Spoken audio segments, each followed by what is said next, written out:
Having well-developed forearms can really make your physique, especially here in the UK, where your forearms are really one of the only muscles on show for most of the year. I'm going to show you one exercise that you're probably not doing yet to fill out those forearms to complete the look. I'm not saying you should stop doing farmer's walk, dumbbell wrist extension and flexion, but adding this one in will really help give a more rounded look to your forearm, because we're going to hit those extensors a little bit harder and a little bit more effectively. A lot of forearm development will focus on the flexors on the inside, but if you want well-developed forearms and also healthy wrists, let's work more on those extensors which lift the hand up. Now, you could buy a specific piece of kit to do this online called a wrist roller, but most gyms won't have them. And I'm going to show you a way that I actually prefer to do them, and you can do it in any standard gym. You're going to need a barbell, a rack, a thick resistance band, and a weight using either a kettlebell or a plate, which can be found in almost every gym. There's the option to use a box, which can make it a little bit easier to set up, but you can do it fine without. First up,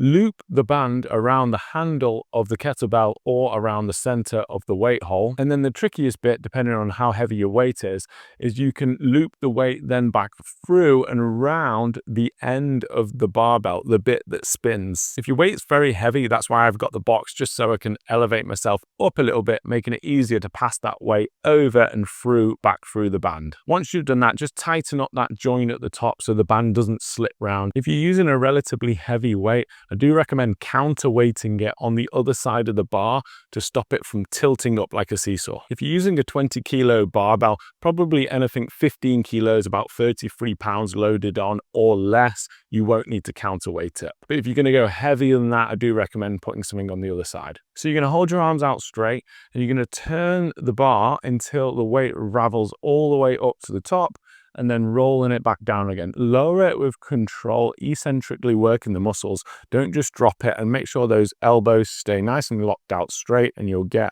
a better forearm workout. You don't need to go quite all the way to the bottom. I like to keep a slight overlap of the band, even when it's in the bottom position, maintaining the time under tension.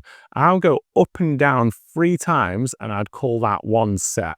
I'd have 60 to 90 seconds off, and I'd do 3 sets in total. You could superset this with another exercise instead of having a rest, doing a wrist curl working the flexors, because this one is going to work on those extensors. Give it a try and you'll get much better developed forearms, and also find that you might get less wrist pain due to evening out the balance of strength on either side of your wrist. And if you want to hear 4 habits that you can add into your routine today, guaranteed to make you stronger, check out this video here. See you soon.